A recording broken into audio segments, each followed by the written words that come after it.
Hello guys, मी अंकिता। आज 22 April सकाळच्या घडामोडी पाहणार आहोत। तर सुरुवात करूया उपमुख्यमंत्री देवेंद्र फडणवीस साहेबांपासून। शरद पवार इकडे सुनेला बाहेरचं म्हणतात तर उद्धव ठाकरे तिकडे लेकीला बाहेरचं म्हणतात। फडणवीस साहेबांचा उद्धव ठाकरे आणि शरद पवारांवर खोचक टोला।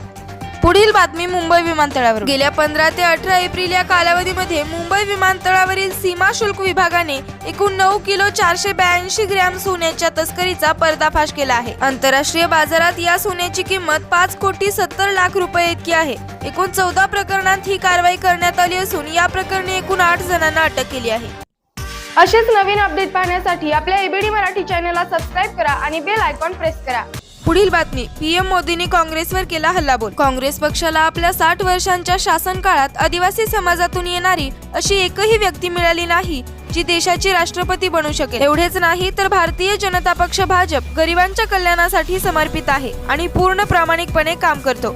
मात्र काँग्रेसच्या दुकानात भय, भूत आणि भ्रष्टाचार विकला जातो असेही पीएम मोदी म्हणाले आहेत। असेच नवीन अपडेट पाहण्यासाठी आपल्या एबीडी मराठी चॅनलला सबस्क्राइब करा आणि बेल आयकॉन प्रेस करा।